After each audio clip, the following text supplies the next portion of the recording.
Today's episode of the Influencer Empires podcast is brought to you by the Empire Program with White Label Suite, powering our influencers and building their empires. Ladies and gentlemen, thank you so much for joining me here on the show. Today we have an incredible special guest who I've known for quite some time. He has absolutely rocked stages of rooms that I've been in, speaking to thousands of people. But getting ready for this particular podcast episode was a real joy as I dug into his history and into his rise to fame. Making his first million at age 21, he has been nominated for the Forbes 30 Under 30. He is the best-selling author of the No More Average book. He is the president and founder of Audate Media and the founder of ProGrader, an incredible software platform. And it is an incredible pleasure to welcome Andy Audate to the show. Andy, thank you so much for joining us. Well, thank you so much for having me. And it's exciting to be on here with you. Man, it is incredible to see your rise to fame. I've been in the room while you've been talking, man, and you're electric. You have an incredible way of engaging with audiences. And I'm looking at your socials, you've got 80,000 plus people that are following you on Instagram. You've got more than 110,000 people who are engaged with you on Facebook. Across all of the media platforms, you are absolutely rocking the growth here. How did this all get started for you? Like this 30 under 30 thing, you made your first million at age 21. So success seems like it's been in your blood. How did you kind of start on this road, man? I started because I wanted Nike Air Forces. That's the real starting point. Nike Air Forces, the black top, the black mid tops, the ones with the Velcro swoosh on the side. And my dad said, "I'm gonna go to New York. I'm gonna go get it for you. I'm gonna go get you the shoes." And he went to New York, and I don't know if he thought I would forget it, but he went to New York, came back without them. And I realized that the real reason he couldn't get them was because of finances. And so I said, all right, I'm going to go get it. I'm going to go get the shoes that I want. And it was snowing at the time on the East Coast in the United States. It was snowing. And I went to door and I said, hey, can I shovel for you? Pay me $20. So I got enough people to pay me between $10 and $20. And I made my first $160. And I remember I was ironing the clothes. I was ironing the money on my bed, and my mom came in. I felt like a drug dealer at the time. Like, I was like, oh my gosh, like I got all this money on my bed. It was $160, right? And I was ironing it to make it flat. And I didn't end up buying the shoes because I realized like it was my money at that point. And I wanted to make sure. But that lesson taught me such a huge lesson of what it actually takes to create results. And that was the starting point for me, man. Wow, that's incredible, man. So you literally had that drive, go and create something, go and create an income stream from like shoveling snow. And then like, how did you go from there? So you've gone into the telecom industry, like you've started in retail. I'm reading your history there. Like you were all the way back starting in kind of Metro PCS, computer shops, that kind of stuff. Like what happened from school, college, and into the entrepreneurial world that you're now rocking in? My mom was like, hey, go to college, get a degree. Maybe one day you can graduate. And I remember her secret number, not the secret number, but the big number was $80,000 a year. So now I have expenses that are $80,000 a year. But I remember back then she was like, go to school and you can graduate. And when you graduate, you can work a job, maybe in the medical field. And after a certain amount of years, 5, 6, 7, 8, 9, 10 years, you can then get upwards of $80,000. Why wouldn't you want to get upwards of $80,000 after spending a decade working for somebody? And I said, I was quiet. I remember when she was explaining to me, I was very quiet, but in my head, I was doing the math and I was like, do I have to really wait that long? And so I started my journey. I did go to school. I went to school for a semester. I couldn't do the math. It wasn't working for me. There was a math class that I couldn't pass. And it was the math class to get into college. And I couldn't pass that. I could pass every other class, couldn't pass that one. So I remember at that time I was working a job, and the job that I was working was Metro PCS, which is a cell phone franchise in the United States. And I went to my boss at the time was telling me like, Andy, you don't have to go to school. You can learn sales, you can learn how to close deals, learn how to make your own money. And look at us. And it was some black guys that I worked for that showed me the game, and they ended up mentoring me. And then I ended up becoming business partners with them. It was a huge growth spurt with Metro PCS because in 2013, they got acquired by T-Mobile. T-Mobile is one of the biggest cell phone companies in the United States, one of the top 4. And Metro PCS was a prepaid brand, which was like one of the smaller carriers. And usually, as a smaller carrier, you have to go under one of the top four. So originally, they were under Sprint, and then T-Mobile came in, bought them out, and it made them a top tier business. Gave them all the skills, all the systems, all the technology. Now, I was a manager at one of their locations. So when T-Mobile came in, they put a bunch of resources, and they put something in the community called MDF, Market Development Funds, where T-Mobile put down hundreds of millions, if not billions of dollars into growing the brand back then. And I was able to scoop up some of the money, but most importantly, I was able to open up my own locations. So I ended up having four brands with T-Mobile, four locations. And then I made my first million myself, my own million, not taking T-Mobile's money, my own million. And that's when I had enough money to leave, and I essentially retired for a cool bit of time. And I went to go figure out what I wanted to do. And I went to go figure out I wanted to become a digital marketing expert. And I transitioned into digital marketing and went on a journey of studying digital marketing. And that's where I am today. Wow. And Did you go it's back and been buy 10 years. the Nike blacktop shoes, man, when you had that million?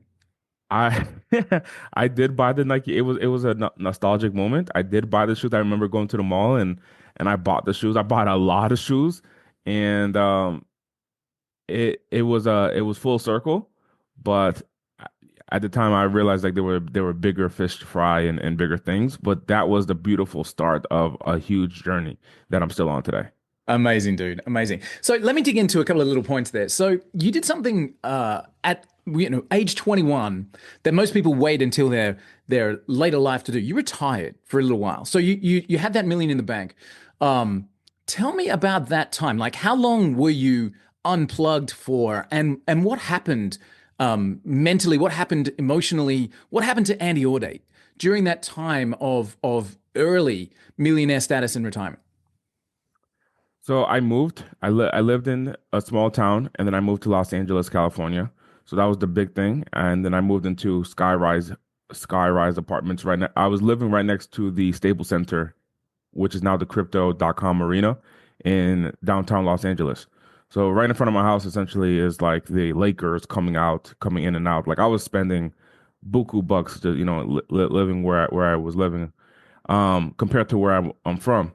Bought cars, stuff like that. And there was a time where I would actually have a different car every week. I started renting a lot of cars.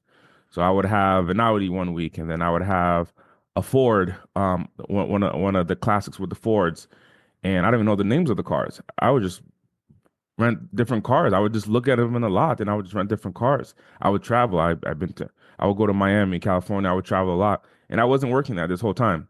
And I think the biggest mistake that I made reverting back is I didn't have any income source.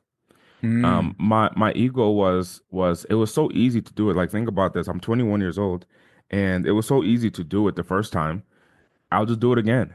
And um, there was a lot of lessons that I learned, and I thought those lessons were enough to just do it again and again and again and again and again. So I didn't have any income. I left the industry, and the reason I left the industry, Walt, it was because there was actually a scenario. I'm a man who likes freedom. I enjoy freedom. I don't like in school. I didn't like being told what to do, things of that nature, right? And in 2015, there was like this huge blizzard in Rhode Island, where I'm originally from.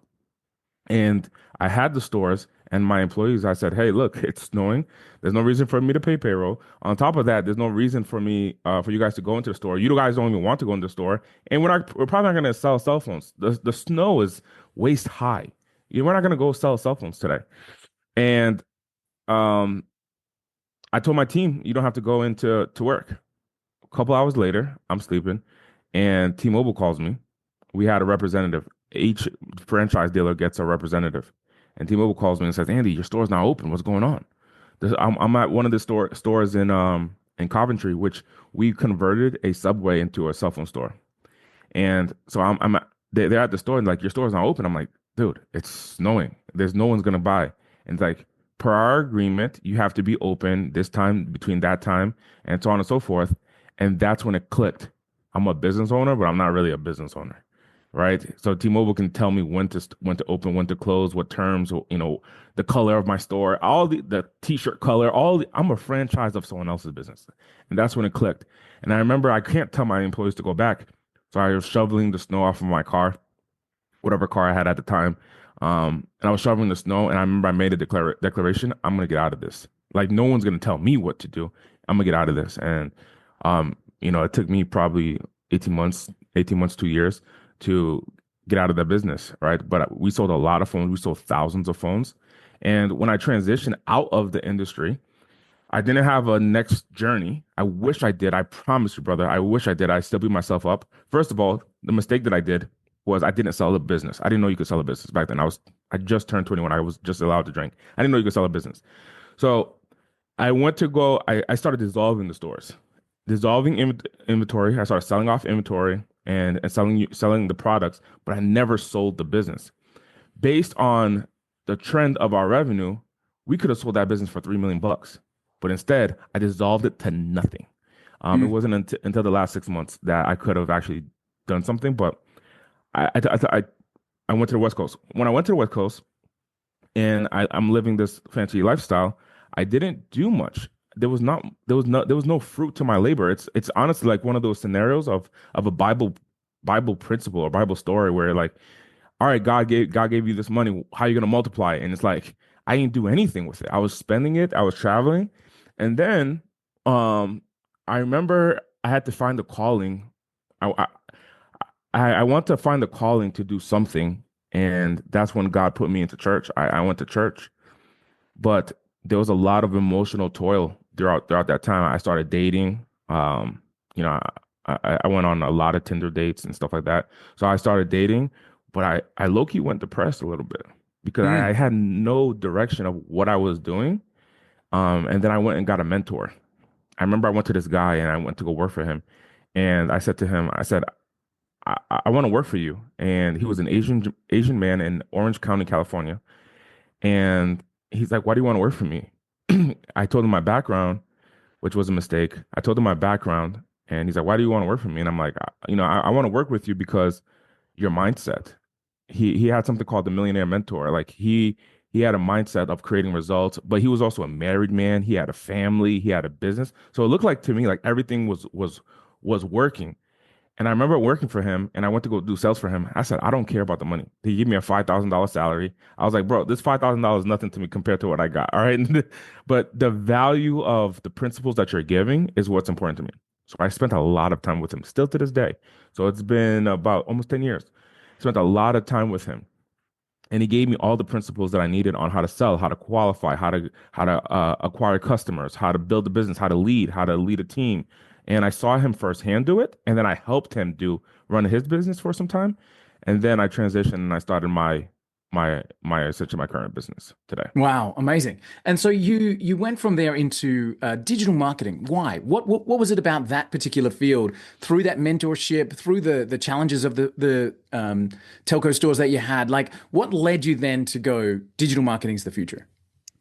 In between the So I was selling copiers. That's the product that I was selling for this gentleman in this gentleman in Orange County. I was selling copy machines, the big industrial kinds, the ones you go into hospitals and you close deals. Like those were the big deals. You go to a hospital, 17 units, each one cost $65,000. It's a big play. And I went to go door knocking selling those. Now, when I transitioned and I asked myself, what do I want? That was the question that he would ask almost weekly. What do you want? What do you want in your life? What are you creating? What do you want? What are you creating? What do you want? And I was like, I want to be a motivational speaker. I want to inspire people. And so I went online how to be a motivational speaker. I got I got an ad in front of me from a motivational speaker called Les Brown. It was a retargeting ad because of all the content I was searching. And I put my name, email, and phone number. Someone from their sales team called me. Now I know how that system works. Those funnels and those campaigns work. But someone from their team called me and they said, "Hey, come and join Les Brown's program." I went and I joined Les Brown. He's a motivational speaker. Had a course, and I went and I started training on how to be a speaker. When I started being a trainer on how to be a speaker, I wanted to travel around the world with this gentleman and on his tour. And because of my age and my background, they're like, instead of you speaking, like I'll put you in the sales field and sell tickets. I'm not gonna put you as a speaker. I'll have you sell tickets. So I said, all right, I'll go sell tickets if that's the way that I'm gonna get in. So I went to go sell tickets for him, and then I ended up getting on other brands and helping other brands to pack out the events. And what I found was the system that was making the most money in the whole entire deal was the marketing.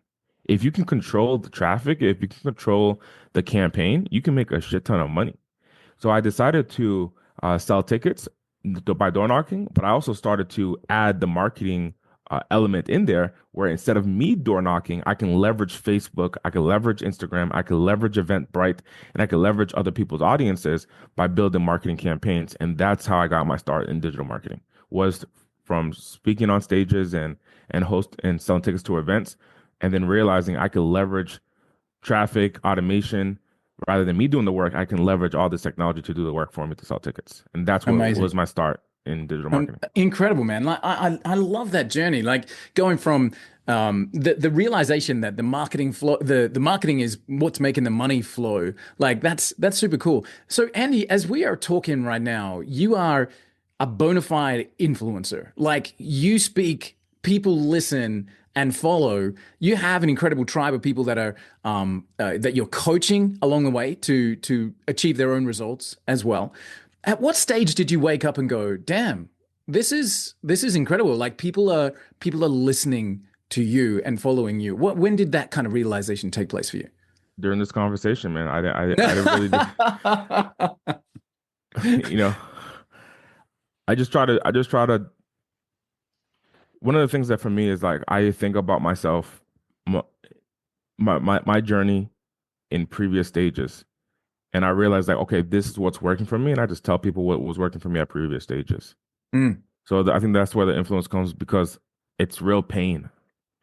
Like I remember I started like the ability to communicate and speak on stages. That was a true fear for me. I'm a naturally an introvert. I want to just go home, cuddle in bed, stay in bed and be in my comfort zone. That's my natural comfort zone. But there's been many times where I'm in the bathroom at an event that I'm up next to speak and I'm puking or like I got put water on my face or like all those elements or all those feelings, the butterfly, all those experiences, the fear. And I'm in the bathroom handling that before I go on stage. Then I go on stage and I'm like, all right, guys, welcome to this. And people are like, oh shit, like he's on fire. But like you didn't know what I was going through 20, 30 minutes ago because I had to wow. build up a skill set of how to communicate, right? I remember in 2017 or so, I was out of college in Florida, UCF, and they had put me on stage. And this is the first time I'm speaking to people in college now. And at the time I was 21, so I'm not that far from them. And I had to present myself in a suit and like I'm looking at them like they're my peers and I'm feeling this sense of emotions, gnarly emotions that I'm like, okay, how am I going to handle this? So I can communicate to that for people who are going through that when it's their time to get on stage. And I could also communicate the effects afterwards. One of the quotes that I say is fear is a direction. The reason I say that is because every time that I've experienced a level of fear, what I found was that was the direction to go into. And so like I feel fear to go on stage. Okay, that's direction. That's what I got to do.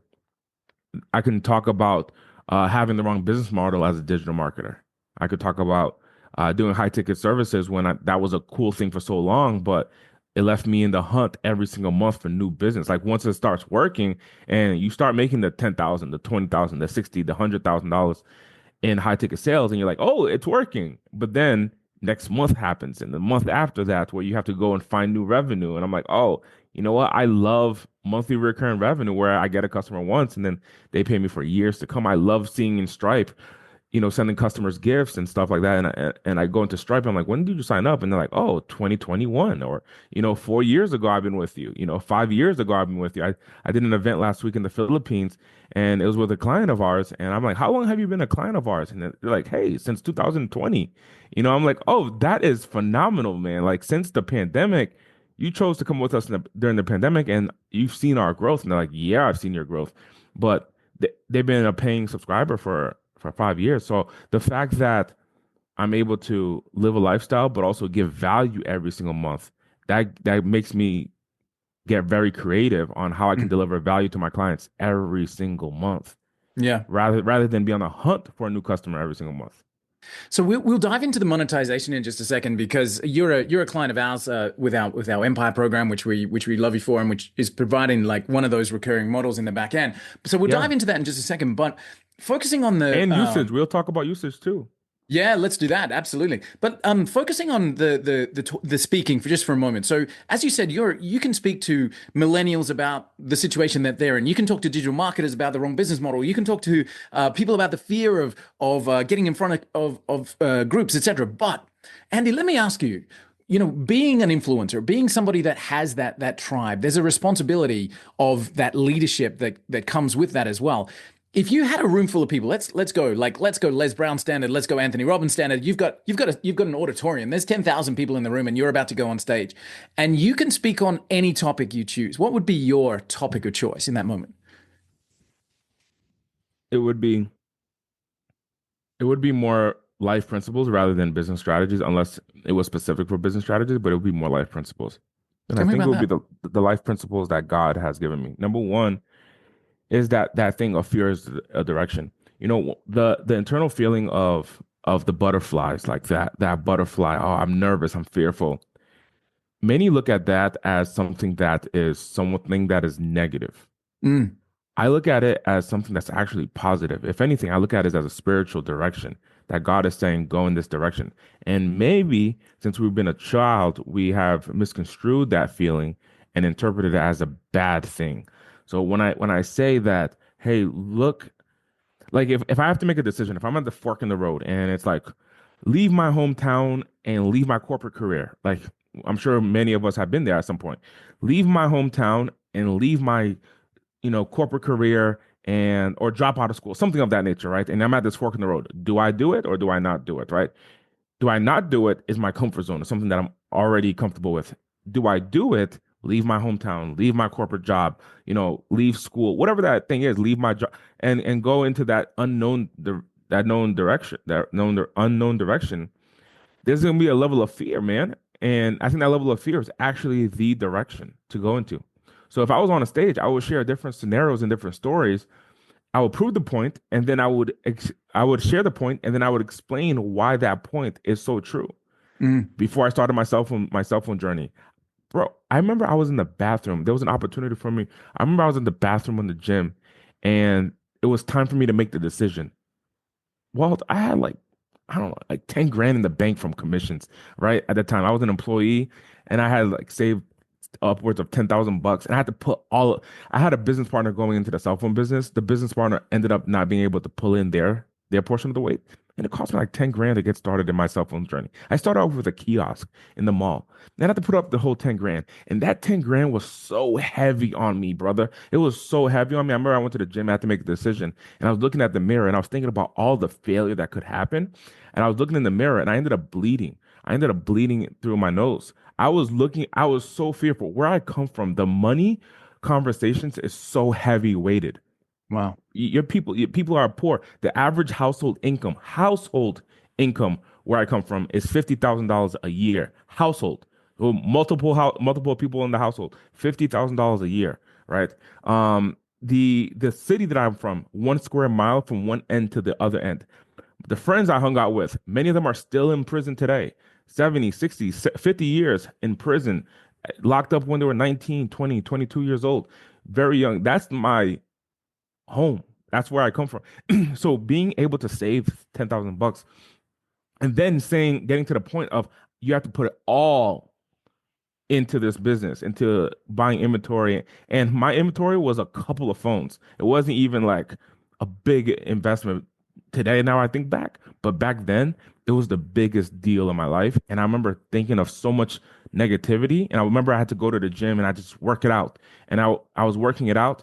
And I remember going to the bathroom, just thinking about what could go wrong, what people from high school could say about me, all the things that my father's going to say about me if I fail, what my mom's going to say, my little brother. And I look in the mirror, I'm like, what are you going to do? And then I had to make a decision that moment in the mirror. And when I was making that decision, I was so fearful, I started bleeding. Wow. It was piling. I started bleeding. So number one, what I would share with that group is fear as a direction. I ended up taking that direction, and now $10,000 is minuscule compared to what it was that back then. But that decision of making moving forward with that fear is what started my journey. Number two, I will share another principle is get mentorship. When I look at my journey, even in the cell phone business, my transition into uh, the cell phone business was with James Jackson. He ran a Metro PCS. I remember at the time he had like 10 locations. He ended up getting upwards of 150 locations with hundreds of employees. And I saw how he was doing it, and I spent a lot of time with him, and I learned from him. And then I said, you know what, I'm gonna do it myself. I did it up to 4 locations, and I realized like, hey, I don't actually like this. I don't like this business, but it was able to create some money for me.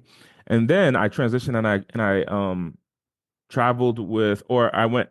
My mentor, the Asian mentor, was Mr. Lee. That was his name, and he had the Lamborghinis, the whole lifestyle. I spent time with him. Then I spent time with Les Brown. I would pick him up from the airport. We would travel from city to city doing events. I got up to that ranking where I was able to spend time with him. And not, it's not that there's ranks, but I got up to that level of closeness and proximity where he would call me and I would pick him up from the airport. We would go to another hotel, this event to that event, and we would travel together. Then, so he mentored me on how to communicate and how to speak.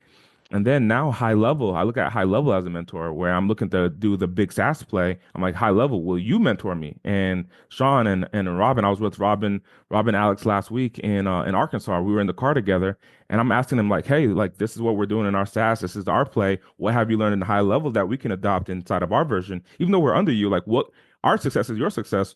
Give us the game. And I'm sure that those moments are going to be stories for the future that I can share. Like, well, you know, how did you sell a software for 100 million bucks? And I'm like, oh, this is what we did. We partnered with people like White Label Suite.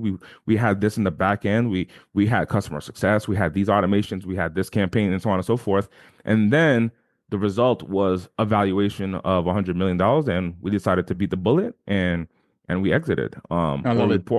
partly exited or partially exited. So number two is would be get a mentor. Number three would be take action fast. Hmm. So I would explain that point, and then I would explain a bunch of stories about taking action fast, because you can understand fears of direction, you can understand the get mentorship, but then if you keep the idea in your head long enough, someone else is going to take that idea. I remember I was with Les Brown one time in 2000 years ago, and we were having breakfast, and this was one of our off days, and we would just go chill and have breakfast. And I remember he had asked me for a book name, the title of a book, what it should be. He ended up taking the name and then he ended up writing a book on that. So it's on Amazon today. It's been a number one bestseller for a while. But maybe not today as of right now, but before when it launched, this was 2018. But when we were sitting down, he was like, "Okay, I got these names. Okay, I got these names. Which one do you think? You know, your younger generation. I want to hear your thoughts." And I was like, "All right, based on what you're saying here, like I know this is your quote, but this is what's gonna hit. This is what's gonna hit online. This is what if you say this on a podcast, people are gonna love this." So I gave him that name, and he's like, "All right, I need to get the domain right now." And I'm like, "Why right now? Like, let's finish eating. Let's." He's like, "When you have the thought, you need to take action fast because it's as if the molecules or whatever is in the air that someone else could capture that thought, and then they can be the one to take action on it. So if you really want to create success, you must take action fast." And that's when I was like, "Oh." Got it. Every opportunity in life, when you have the opportunity, if you ponder on it long enough, talk about it long enough, someone else is gonna grab that. And you're gonna be like, man, I was the one that created that Apple computer. I was the one that created that Nike shoes. Man, that was my idea. And then you die having created nothing. When the other person, what they did differently is that they just took action quicker than you did. Is that something that you live with today? Like, do you look, feel it, and act on it immediately? Yeah, yeah. Yeah, That's cool. even when we did our deal, like remember if you remember in the conversation, I was like, Yep. I don't know if we're ready, brother. Like I don't even know if like what you know. Now we got to create a knowledge base. We got like we there's a bunch of elements that we have to do to move the amount of customers that we have into usage. And I was like, team, let's do it. I love Done. And that. I I done. remember the I'm committed. conversation, and it was a direct reflection on take action. Now, hey Andy, just go back to that young kid in the bathroom, about to make that investment with the 10,000, and you're starting to bleed. Take yourself back to that room right now and the feeling that you had, and if you can, be a mentor to that kid right now. What would you, Andy Audate, standing on the shoulder of the young Andy Audate, faced with that opportunity and that decision, bleeding because he's worried about what could happen, what would you say to that kid now? I would say, how big is your vision? I would ask like how, in the grand scheme of things, how big do you envision your life to be 5 years, 10 years, 20 years from now? And he would tell me an answer. And I probably at that time he would be like, you know, probably like $30,000 a month or 20, some nominal number today, but like let's say it was 25,000 bucks a month. So he would tell me that. And I would say, take that investment that you're gonna do now. If you put that all in and you get to that $25,000 a month, is it worth it? And then his answer would be, yeah, of course, that'll be a no-brainer. If you take that $10,000 investment and you put it towards the a business and it doesn't work out, but you learn the lessons and the principles that got you to the $25,000 a month business, would it be worth it? And then that's when it's like, but if I learned the principles that end up getting me to the $25,000 a month, then the answer would be yes. So in both scenarios, it's a yes, it's worth it. That's why you take the leap. That's why you do it. I love it. My mentor said to me, you either earn something or you learn something, and either way you win. Yes, yes. And I think that those are the principles that outweighs the actual earning. Because the money that I spent back then, I don't know where that money gone. That was 10 years ago. But today, those principles still live on. Yeah. That mindset still lives on, and that's what creates success today. I love it. What would what would as I was explaining that to you, I was imagining my little brother, who's 2 years my junior, and now he's calling me. I love that. Now, talk about the molecules coming out. The molecules. Hey, bro, let me call you back. I'm on a podcast right now. All right, bro. Super cool. Hey, so what would future Andy say to you right now? Like, take yourself forward 20 years. You've hit some wins, you've had some misses, but you're living a life that you've designed. What would future Andy say to you right now? You can do more if you delegate and leverage. Nice. You can do more if you delegate, leverage, and find out how you can make even more people win. Tell me about that. So delegate, groups. Leverage, and helping people win. So delegate. There's certain things that still like, even though I have a decent sized team. I got about 40 people who work for me, and there's certain things that I still like doing. There's certain things that I still get involved. Like last week I was at the hotel, and I was traveling, and I was like, man, I want to code a chat widget. Because we have different apps, and I wanted to make it all work. So I was the one that was writing the JavaScript code, and I was like, I don't even want to wait for someone else to do it. So I wrote down the JavaScript code, and I figured it out, made it work. But then I was like, man, did I need to do this? It took me 30 minutes or so, but I was like, do I need to do this? So there's still certain things that I got to be okay with the time, with the distance of time that it takes. As an entrepreneur, many times it's like, I want to see it now.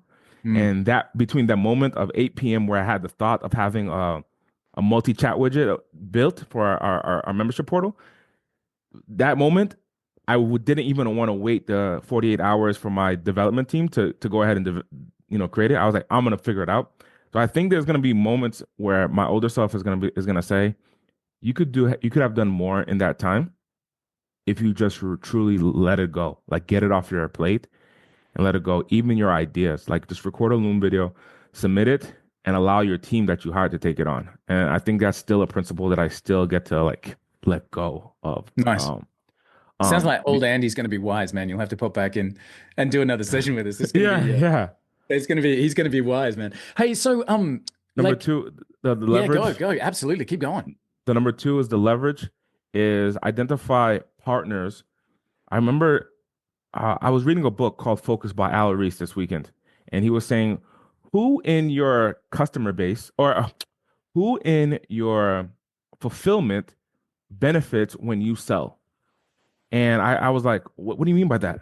So I'll give you an example through the examples that he was talking about. So he was talking about, for example, if you are running a like a taxi business. Now, this book was written in 1996, but he was like, if you're running a taxi business, the gasoline companies benefit, right? So if you're going through some challenges in your business, why don't you bring in some partners like the gasoline business? Because when you sell more taxi slots, you're going to end up consuming more gasoline. So they win so you can leverage those relationships, right? Yeah. You can leverage those relationships. So if you're running a taxi business, bring in, and now also the mechanic who's going to have to service your car. Like if you have a fleet of cars, you're going to end up going to them much more.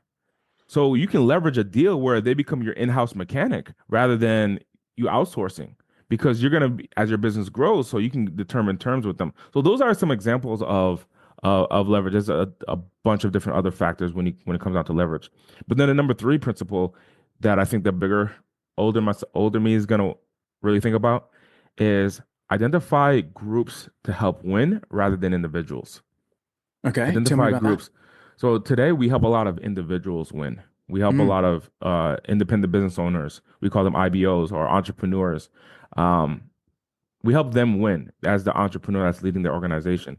I think that there's bigger groups that collectively have bigger problems and we can support them to win. Like, for example, Amazon helped a large group of people win, right? Damn near most of America. The nuclear family who wants to buy the toothpaste for the kids they don't have time to travel to the grocery store. They want to buy the toothpaste. They help that group of people, which is the nuclear family, the mom, the dad, and the kids. They help them win. Now, do other people use their products? For sure, but they at least helped one large group of people, the nuclear family, mom, dad, and two kids. So now today we help entrepreneurs. I think there's going to be bigger groups that we can support winning, and bigger companies that we can support in winning. I love it. So cool. So, dude, like you're moving forward now. Are you designing the life of your dreams, Andy, or are you still frustrated with elements of the day to day? I would say today, truthfully, I have designed the life of my dreams today. Amazing. The fact that my 16-year-old self would have said, hey, I want you to travel. I want you to be married. I want you to have someone like you can trust, have a kid. So like I have a daughter on the way. Last Congrats. just 48 hours ago, I was in Manila, Philippines. I spent all of last week there. Before that, I was on stage with Kevin Harrington and Damon John and all these folks. And then the the week before that, I'm travel. So it's a lot of travel was a big factor. The relationship with money, I don't have a relationship with money where there's scarcity. I don't have a scarcity conversation when it comes to money. I have a multiplication conversation. I have an expansion conversation when it comes down to money. My relationship with money has completely changed, which which to me that was the life that I wanted to live. I just me and my wife went to the I had a photo here. Me and my wife just went to Hawaii and we were scuba diving with turtles and fishes and so on and so forth. And throughout that time, I'm looking at Stripe and I'm like, hey babe, at dinner, I'm like, hey babe, just wanted to show you something. Let you know I'm still the man, MRR, right? So all those small things, I think to me is the life that I genuinely dreamed of at 16 years old. Now that I've accomplished that, my vision is to live the dreams of my 30-year-old self. Now, my 30-year-old dream is much bigger and much more expansive and much more impactful to the rest. So I taking care of at least of my home. Now I want to take care of bigger groups of people. And that's where my 30-year-old self, which I turned 35 months ago, my 30-year-old conversation is to make a bigger impact, thinking about legacy. What will happen when I'm not here anymore? What will I have implemented when I'm not here? Who would I have made an impact to? How many people will I have mentored? Things of that nature. That's today's conversation in which I get to live out those dreams. I love it, man. So you talked before about the advice to your younger self, and you were asking the question where if you had invested 10,000 but learned the skills to build the $25,000 a month, would it be worth it? Yeah, absolutely, it would. So Andy, designing this life that you now have, is it a formula? Could you do it again? Yeah, oh, 100%. Tell me about 100%. that. Like, what would be the step 1 to 5? Start again, start from scratch, clean slate. Sucks, but let's go. We can do it. What's the one to So five? so number one is I get to find a person. The fastest way to create results is to get around people. Now, there's levels to professionalism, there's levels to money, there's levels to results, there's levels to identity, there's levels. So for example, you can say, hey, the entrepreneur that I want to get hang around with is Donald Trump. Like you can make that your target person that you want to spend time with. But then there's a tremendous amount of layers to get to someone to spend time with Donald Trump. But there's also the neighborhood entrepreneur that's near you. So first of all, I would find somebody that I can get mentored by. Like that's been a principle. So if you notice through my story, when I wanted to figure out the cell phone deal, I accidentally, that was my first mentor, my first real deal mentor, um, who showed me principles. That $10,000, I'll give you an example. That $10,000 that I saved up was from his mentorship that I saved up. I remember I had gotten to like 7 grand in my commissions, and I went to him and I said, "Hey man, what do I do with the 7 grand? Like I don't know what to do with the money, so I got to spend it, do something with it. I'm used to being broke." And he's like, "Just put it in a different bank account."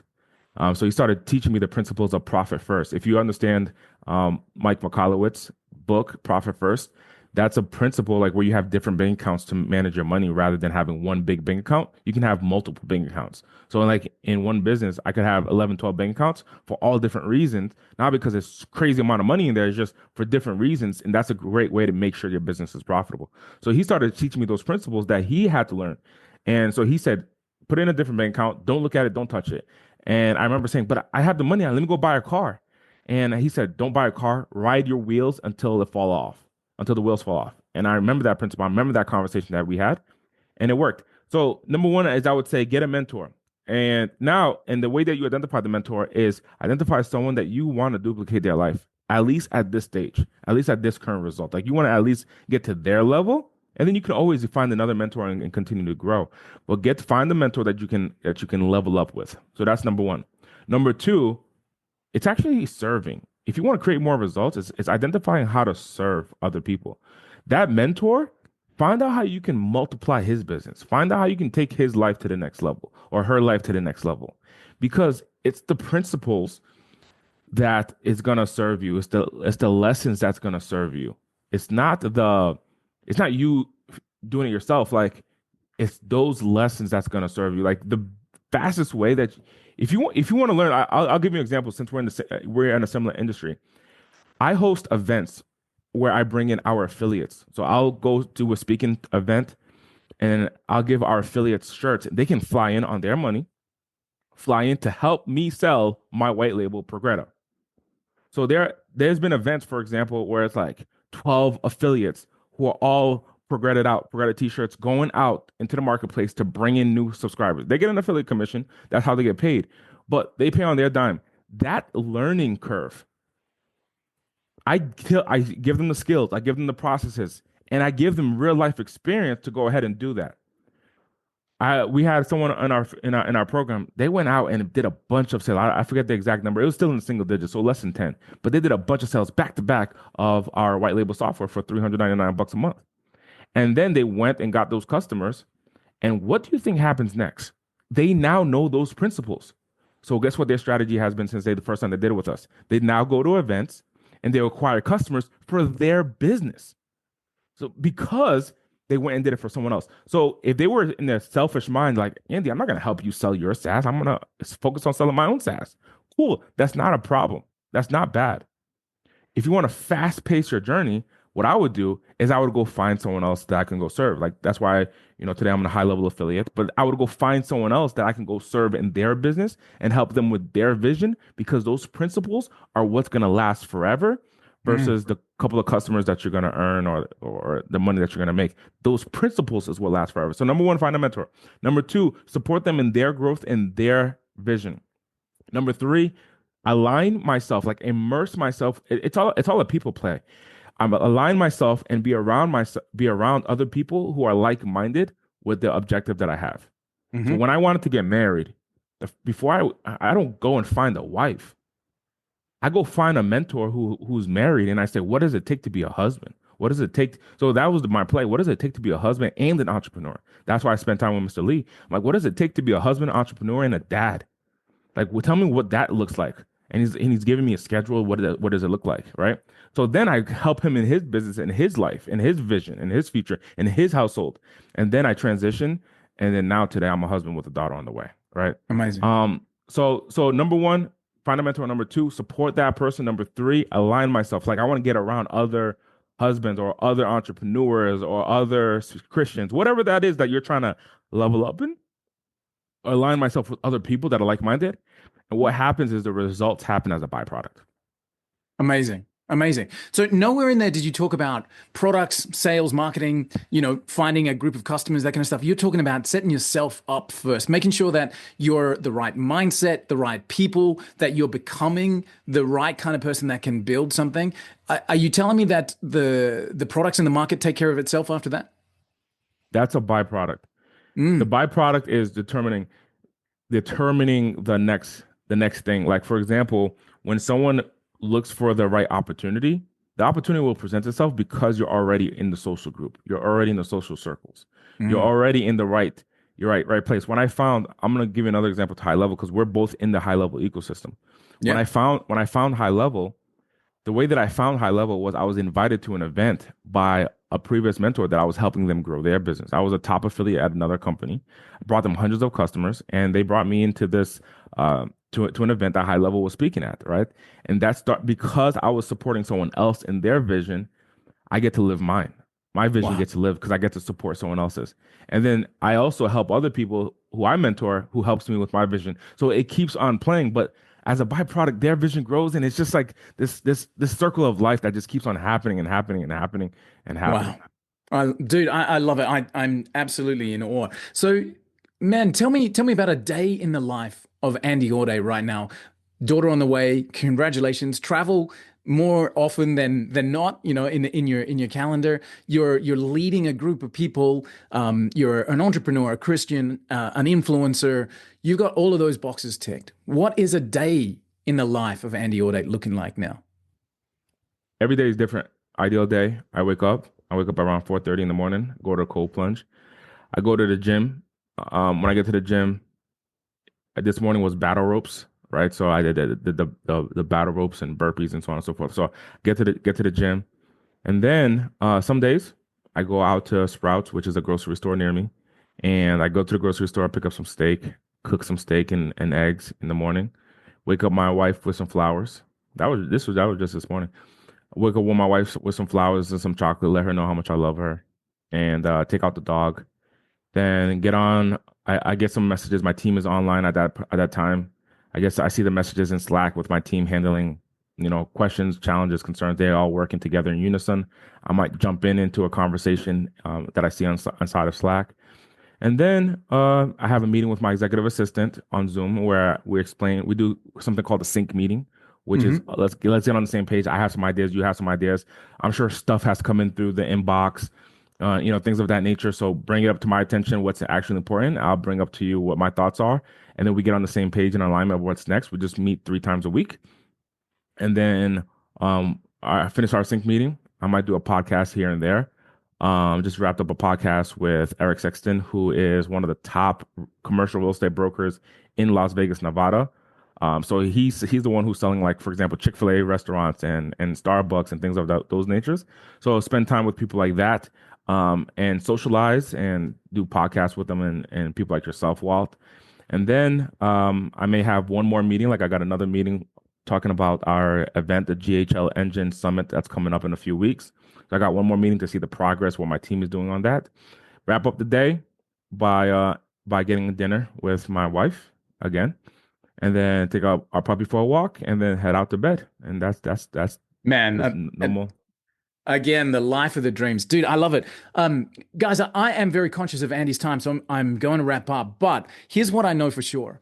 I know for sure that following Andy Audate is a strong and solid move. The guy has created an incredible pathway forward as a leader, as somebody that can bring others behind him and encourage their success. So I'm going to give a shout out here. Make sure that you're checking Andy out. As I said, he's a best-selling author, but you can follow along with Andy at andyaudate.com. But he's also got his coaching program, which is ghlengine.com/coaching. Get involved there, and Andy can help you with entrepreneurial journeys and moving stuff forward. Of course, there's Instagram, there's LinkedIn and YouTube and Facebook, which Andy is very, very active on. Andy, from my side, dude, thank you for being you. Thank you for taking those lessons of that kid in the bathroom, taking that risk that you took on that day, and then building that forward into a future that others can follow, and helping those along the way. Dude, thank you from the bottom of my heart, and from the people that are following you and will follow you in the future. I appreciate you, man. Well, thank you so much for having me on this episode. This has been a superb experience. For those of you who are listening, remember, take action. Take action fast. If you're in a moment where you're like, "Hey, what do I do?" Fear is the direction, the one that's nervousness, and then get a mentor. Don't forget to get a mentor. Get around someone who's actually doing it. If you enjoy Walt, you see what Walt's doing, what Walt and his team has created, which I'm a customer of, so I've invested into it. If you enjoy that, spend that time, spend that energy, spend those resources to level up and take your business to the next level. So don't be afraid. If you're interested in getting coaching from me, ghlengine.com/coaching. And yeah, I'll see you on the next one episode. Andy Audate, you're amazing. Thank you, sir. Appreciate you. Thank you, my friend.